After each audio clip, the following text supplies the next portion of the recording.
بسم اللہ۔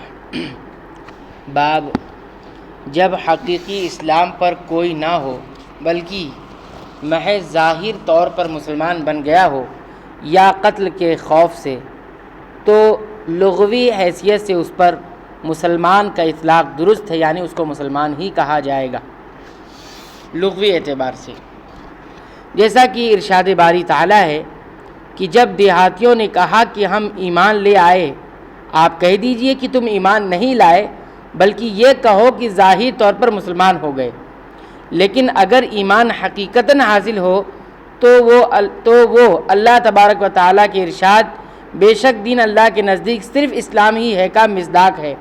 آیت شریفہ میں لفظ ایمان اور اسلام ایک ہی معنی میں استعمال کیا گیا ہے۔ حدیث نمبر 27۔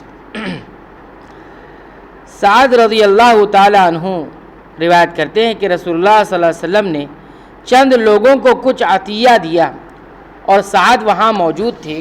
وہ کہتے ہیں کہ رسول اللہ صلی اللہ علیہ وسلم نے ان میں سے ایک شخص کو کچھ نہ دیا، حالانکہ وہ ان میں مجھے سب سے زیادہ پسند تھا۔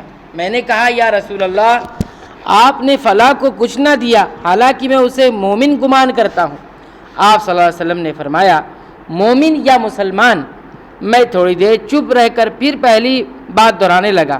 نبی کریم صلی اللہ علیہ وسلم نے بھی دوبارہ وہی جواب دیا، مومن یا مسلمان؟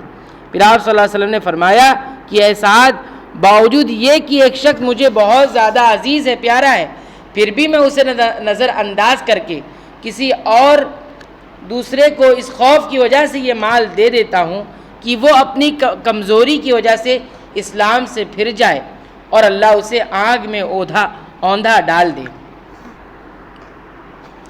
باب سلام پھیلانا بھی اسلام میں داخل ہے۔ عمار نے کہا کہ جس نے 3 چیزوں کو جمع کر لیا اس نے سارا ایمان حاصل کر لیا۔ ایک، اپنے نفس سے انصاف کرنا۔ نمبر 2، سلام کو عالم میں دنیا میں پھیلانا۔ اور نمبر 3، تنگ دستی کے باوجود اللہ کی راہ میں خرچ کرنا۔ حدیث نمبر 28۔ عبداللہ بن عمرو رضی اللہ عنہما سے روایت ہے کہ ایک آدمی نے رسول اللہ صلی اللہ علیہ وسلم سے پوچھا کون سا اسلام بہتر ہے؟ آپ صلی اللہ علیہ وسلم نے فرمایا کہ تو کھانا کھلائے اور ہر شخص کو سلام کرے، خواہ اس کو تو جانتا ہو یا نہ جانتا ہو۔ کھانا کھلانا اور سلام کرنا یہ دونوں بہترین اسلام میں سے ہیں۔ باب خاوند یعنی شوہر کی ناشکری کے بیان میں اور ایک کفر کا اپنے درجے میں دوسرے کفر سے کم ہونے کے بیان میں۔ اس بارے میں وہ حدیث جسے ابو سعید خدری رضی اللہ عنہ نے نبی کریم صلی اللہ علیہ وسلم سے روایت کیا ہے۔ حدیث نمبر 29۔ عبداللہ ابن عباس رضی اللہ عنہما سے نقل کرتے ہیں کہ نبی کریم صلی اللہ علیہ وسلم نے فرمایا مجھے دوزخ دکھلائی گئی تو اس میں زیادہ تر عورتیں تھیں جو کفر کرتی ہیں۔ کہا گیا یا رسول اللہ، کیا وہ اللہ کے ساتھ کفر کرتی ہیں؟ آپ صلی اللہ علیہ وسلم نے فرمایا خاوند کی ناشکری کرتی ہے، یعنی خاوند کے ساتھ کفر کرتی ہے، یعنی ان کی ناشکری کرتی ہے، اور احسان کی ناشکری کرتی ہے۔ اگر تم عمر بھر ان میں سے کسی کے ساتھ احسان کرتے رہو، اچھائی کرتے رہو، پھر تمہاری طرف سے کوئی ان کے خیال میں ناگواری کی بات ہو جائے تو فوراً کہہ اٹھے گی کہ میں نے کبھی بھی تجھ سے کوئی بھلائی نہیں دیکھی، تو یہ بھی ایک طرح سے ناشکری ہے۔ باب گناہ جاہلیت کے کام ہیں اور گناہ کرنے والا گناہ سے کافر نہیں ہوتا، ہاں اگر شرک کرے تو کافر ہو جائے گا۔ نبی کریم صلی اللہ علیہ وسلم نے ابو ذر سے فرمایا تھا کہ تو ایسا آدمی ہے جس میں جاہلیت کی بو آتی ہے۔ اس برائی کے باوجود آپ صلی اللہ علیہ وسلم نے انہیں کافر نہیں کہا، اور اللہ نے سورہ نساء میں فرمایا کہ بے شک اللہ شرک کو نہیں بخشے گا اور اس کے علاوہ جس گناہ کو چاہے وہ بخش دے گا۔